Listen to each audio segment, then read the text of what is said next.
Good morning friends, स्वागत है आपका अवंतिका वाटिका चैनल में।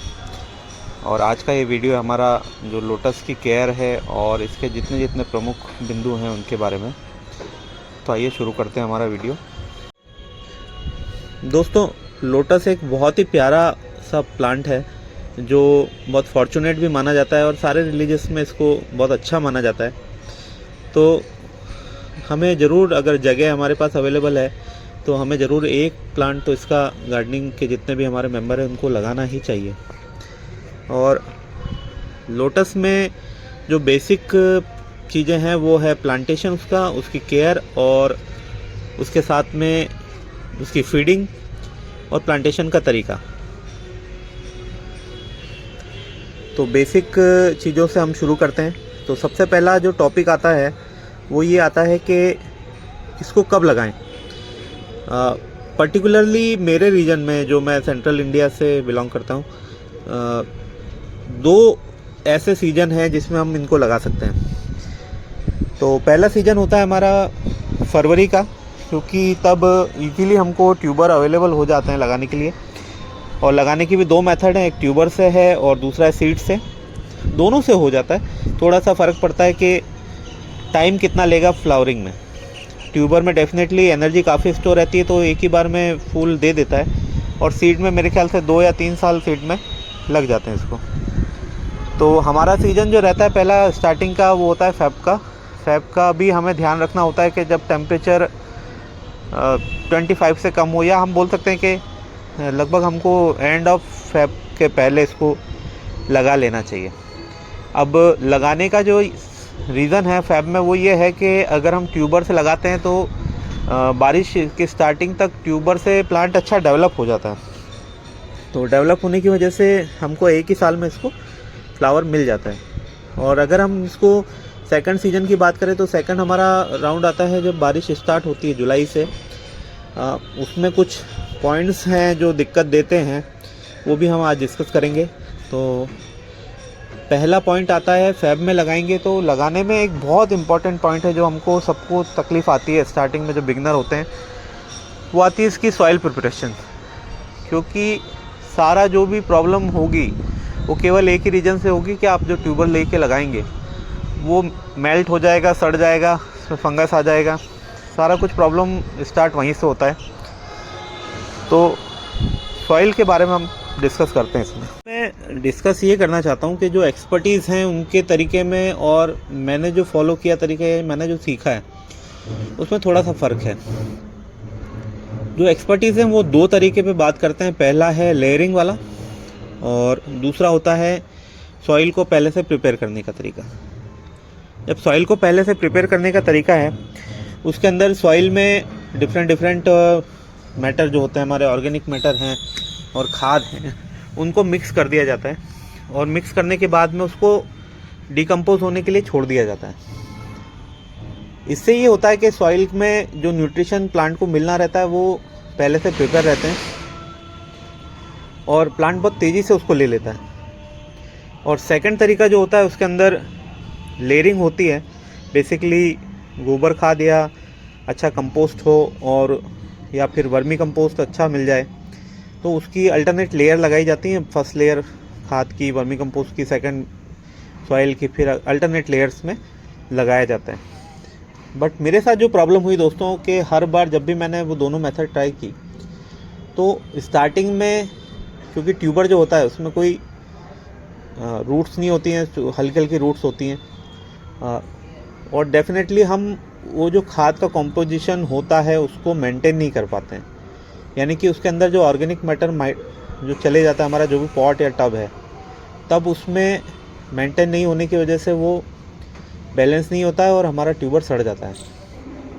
तो मेरा मेथड ये है कि मैं जो यूज़ करता हूँ वो, देखिए आप, ये नदी की जो मिट्टी होती है, यानी कि मेरे यहाँ जैसे नदी है तो बाढ़ के बाद में जो पानी उतरता है और जो लास्ट में मिट्टी बचती है, वो मिट्टी मैं यूज़ करता हूँ। और वो मिट्टी मैं ले आता हूँ और उसके बाद क्या होता है कि वो मिट्टी में ऑर्गेनिक मैटर इतना होता नहीं है और बहुत, जिसको हम हिंदी में पंख बोलते हैं, इसको पंख कहा जाता है। तो ये बिल्कुल हल्की मिट्टी रहती है, इसमें कोई मटेरियल, कुछ भी चीज़ डालने की ज़रूरत नहीं होती है। अगर आप डालेंगे या आप फर्स्ट 2 मेथड जो मैंने बताई वो डालेंगे और आपका ऑर्गेनिक मैटर का बैलेंस बिगड़ गया, तो उससे आपके कीचड़ में बदबू आने लगेगी। और बदबू आने का मतलब है कि उसमें अननेसेसरली बैक्टीरिया ग्रोथ हो जाएगी और वो फिर मिट्टी हमारी उतने काम की रहेगी नहीं। कुछ वैरायटी है जो उसको सहन कर सकती हैं, कुछ वैरायटी डेलिकेट होती हैं जो उसको सहन नहीं कर पाती हैं। तो मेरा आपसे सजेशन ये है कि अगर आप मेरे एरिया से हैं या मेरे सेंट्रल इंडिया के आसपास के एरिया से, हो सकता है कि किसी और एरिया में ईस्टर्न इंडिया के या फिर साउथ इंडिया के एरिया में जो मिट्टी है वो इतनी अच्छी रहती है। सब जगह की मिट्टी का कंपोजिशन अलग अलग है, पर मेरे एरिया में जो प्रॉब्लम आती है कि फर्स्ट स्टार्टिंग में ही आपका अगर ट्यूबर सड़ गया तो आप आगे फिर उसमें शौक ख़त्म हो जाएगा आपका। तो आप कोशिश करें कि इस टाइप की हल्की मिट्टी, जो हल्का पीलापन लिए मिट्टी होती है, उसका यूज़ करें। शुरुआत में कोई ऑर्गेनिक मैटर ना डालें। अब जब आप ट्यूबर लेके आते हैं तो ट्यूबर आपको कहीं ऑनलाइन से ले सकते हैं या किसी अच्छी नर्सरी से ले सकते हैं। तो जब वो ट्यूबर निकाल के देंगे तो आपको ट्यूबर के अंदर में कोई भी आपको रूट्स नहीं होगी, तो आपको रूट्स लाने के लिए उसको पहले फ्लोट कराना पड़ेगा।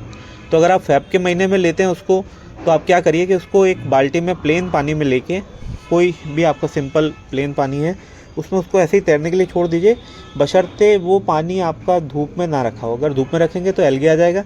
तो आप उसको हल्का धूप छाँव वाला एरिया जो है आपका शेडी एरिया, हल्का शेडी एरिया, उसमें रखिए। उसमें आपको रूट्स निकलते हुए दिखेंगे, बारीक बारीक रूट्स निकलते हुए दिखेंगे। वो वीडियो में मैं आपको शेयर कर दूंगा कि किस टाइप से उसको फ्लोट कराने के बाद में रिज़ल्ट क्या आता है। नेक्स्ट आप क्या करेंगे कि फेब में या जब जुलाई में जब भी आप लगाएंगे, इस प्रकार से आप पंख वाली मिट्टी लीजिए और उसको गीला करके 1 दिन के लिए छोड़ दीजिए। ऐसा करके गीला करके छोड़ दीजिए और कोशिश करिए कि आपके जो पॉट है, इतना छोटा पॉट है, अब आपके सामने ये बहुत छोटा पॉट लग रहा होगा आपको, इतने छोटे पॉट में लगभग ये आपके हथेली के जितना का अंतर आपको पानी के लेवल के लिए रखना पड़ेगा, ताकि जो ट्यूबर के अंदर से जो रूट्स, जो लीव्स निकलेंगी वो पुश करेंगी, पानी का प्रेशर उन पर प्रेशर डालेगा तो वो ऊपर की ओर आने की कोशिश करेंगी। तो इससे आपकी जो लीव्स हैं वो अच्छा शेप लेके बाहर आएंगे। तो आप इस प्रकार से फर्स्ट स्टेप करिए, पहले ट्यूबर आपका फ्लोट कराइए, उसमें रूट आ जाए जब आपकी वाइट रूट्स जो होती हैं, फीडिंग रूट, उसके बाद आप उसको मिट्टी प्रिपेयर करिए। मिट्टी आप इस प्रकार की लाइए, हल्की मिट्टी, काली मिट्टी ना लीजिए, चिकनी मिट्टी से नुकसान होता है। कई लोग आपको एक्सपर्ट बताएंगे कि काली मिट्टी तालाब की ली जाए, हो सकता है वहाँ के तालाब की मिट्टी बहुत अच्छी हो। तो आपको ध्यान रखना है कि नदी की मिट्टी आप लें तो बहुत अच्छा रिजल्ट मिल रहा है मुझे। तो आप थोड़ा सा ध्यान दीजिए कि नदी की मिट्टी का यूज़ अगर मिल सके तो करिए, अदरवाइज़ आपके यहाँ की जो लोकल मिट्टी है उसमें भी आप कुछ ना मिलाते हुए शुरुआत में उसको ऐसे ही लगाइए।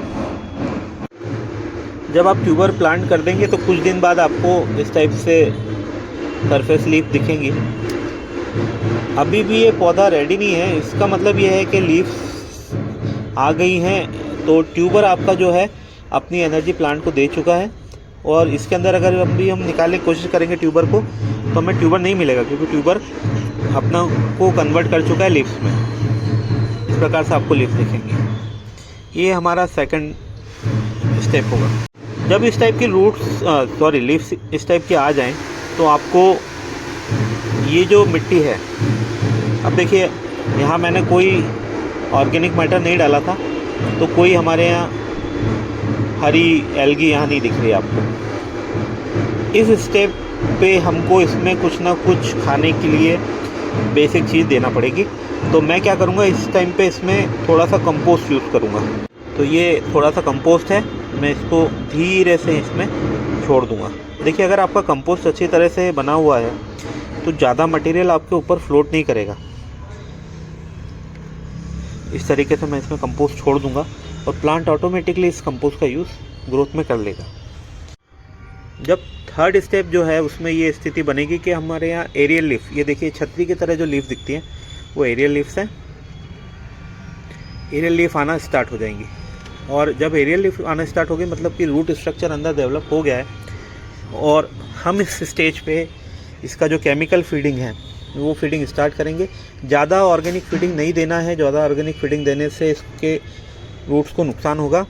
देखिए आप ये केमिकल फीडिंग एक बार देने की वजह से ही इसमें कली आना शुरू हो गई। लगभग छोटा सा पॉट है, मैंने यूज़ किया हुआ है। तो नेक्स्ट हमारा टारगेट रहेगा इसको केमिकली फीड कराना। जो फीडिंग होगी वो वीकली होगी। तो आइए देखते हैं हम कि फीडिंग कैसे तैयार करना है। तो दोस्तों ये सेटअप है हमारा आज फीडिंग का। हाँ, मैंने आपको बताया फीडिंग वीकली रहेगा। ज़्यादा बारिश के दौरान हम फीडिंग नहीं देंगे, क्योंकि बारिश के पानी में नाइट्रोजन रहेगा, पौधा उसको एब्जॉर्ब कर लेता है। तो फीडिंग में मेरा ये फर्स्ट कंपोनेंट है मैग्नीशियम सल्फेट, सेकंड है बैलेंस एनपीके, ये कुछ भी हो सकता है 18-18-18, 19-19-19, 20-20-20, तीनों में से आप कुछ भी ले सकते हैं।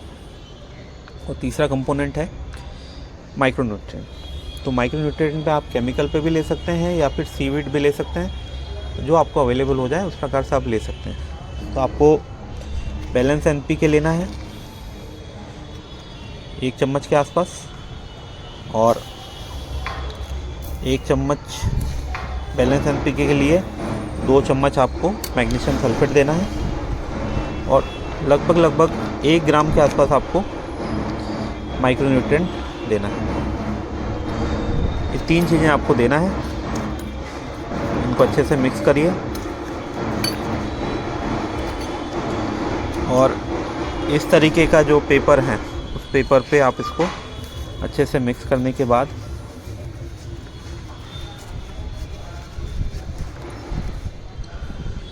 लगभग आधा चम्मच, बेसिक रूल है, आधा चम्मच से शुरू करिए, कम देने से कोई नुकसान नहीं है। इस प्रकार से आधा चम्मच आप लेके एक पुड़िया बना के, एक छोटी पुड़िया बना के, और आप इसको सीधे इसके रूट में दे सकते हैं। इस तरीके की जो पुड़िया है आपको लेना है, पर देना उन्हीं में है जिनमें आपका इस प्रकार से एरियल रूट लीव्स आ गई हो, और आपको नीचे रूट जोन में इसको दबा देना है। बस ये पूरा वीक का इसका फीडिंग हो गया। दोस्तों इसके बाद जो प्रॉब्लम है केयर की, जो हमको केयर करना है, उसमें हमें कुछ पॉइंट ध्यान देने वाले हैं कि जब आप फैब में लगाएंगे तो 2-3 महीने तो पहले आपको पानी का मेंटेनेंस देखना पड़ेगा, क्योंकि अगर आपने उसको पानी प्रॉपर लेवल मेंटेन नहीं किया तो आपको दिक्कत होगी, उसमें प्लांट उतना अच्छा ग्रोथ करेगा नहीं। और बारिश में लगाएंगे तो आपको हो सकता है कि फ्लावर बहुत लेट मिले या बहुत कम फ्लावर मिले। केयर में ध्यान ये रखना है कि पहला जो प्रॉब्लम आता है वो आता है स्नेल्स का। पत्तों के नीचे कीड़े आ जाते हैं, और कीड़े अक्सर तभी आते हैं जब इस तरीके की सड़ी हुई पत्तियां पॉट में रह जाती हैं। तो आपको रेगुलरली ये जो पत्तियां हैं सड़ी हुई, इनको निकाल देना है, और इनको फेंकना नहीं है, किसी दूसरे प्लांट के नॉर्मल प्लांट में को डाल देना है। इससे अगेन जो पेस्टिसाइड का यूज़ होगा वो कम हो जाएगा, क्योंकि पेस्ट के खाने के लिए इसमें कुछ ज़्यादा रहेगा नहीं। नेक्स्ट आता है सकिंग पेस्ट। तो सकिंग पेस्ट क्या करते हैं, इनके पत्तों से रस पीते हैं। अब प्रॉब्लम ये आती है कि जब भी हम इस पर, ये वाटर रिपेलेंट है, जैसे आप पानी डालेंगे तो पानी इस पर टिकेगा नहीं इस तरीके से। तो वाटर रिपेलेंट होने के कारण जब हम इस पर कुछ डालते हैं, पेस्टिसाइड स्प्रे करते हैं, तो उस पर टिकता ही नहीं है। तो पेस्टिसाइड स्प्रे कैसे होगा? तो अगर आपने स्टिकर डाला, कई लोग बोलेंगे आपको स्टिकर डालिए, तो जैसे ही आप स्टिकर डालेंगे वो पत्ता उस जगह पे स्पॉट ले लेगा, पूरा गल जाएगा, इसका रिपेलेंट इफेक्ट ख़त्म होगा, और पानी पड़ते ही ये गलना चालू हो जाएगा। तो आप कोई भी स्टिकर यूज़ ना करें। नॉर्मल पेस्टिसाइड जो है, 2 टाइप के पेस्टिसाइड यूज़ हो सकते हैं। एक जो आपका वाइट फ्लाई के लिए है, तो कॉमन पेस्टिसाइड है, रोगर है, इमिडाक्लोरोपिड है, ये आप यूज़ करिए। और स्प्रे आपको ज़्यादा कर जब करना है जब आपका टेम्परेचर वेरिएशन हो, सडनली गर्मी हो जाए, सडनली पानी रुक जाए, क्योंकि सूखा रहेगा तभी पेस्ट इस पे आएंगे। तो आप 1 ml पर लीटर के हिसाब से स्प्रे करिए। स्प्रे करने के लिए आपको करना यह है कि बजाय टारगेट पत्तियों के करने से नीचे की स्टेम को टारगेट करिए, यानी आपको स्प्रे नीचे की ओर करना है। तो आपके पेस्ट जो हैं, क्योंकि वो इस पे चढ़ते हैं और लीफ तक जाने के लिए, तो इस पे आप स्प्रे कर देंगे तो वो चढ़ नहीं पाएंगे। तो आई होप कि आपको वीडियो पसंद आए, और इसके बाद डोरमेंसी जब स्टार्ट होगी तो अब हम एक डोरमेंसी का वीडियो बनाएंगे, और अगेन फिर जब इसको रिपोर्ट करने का टाइम आएगा बसंत में तो हम रिपोर्टिंग पे वीडियो बनाएंगे। प्लीज़ आप आगे की वीडियो देखने के लिए चैनल से जुड़े रहिए और इसको सब्सक्राइब कीजिए। Thank you so much.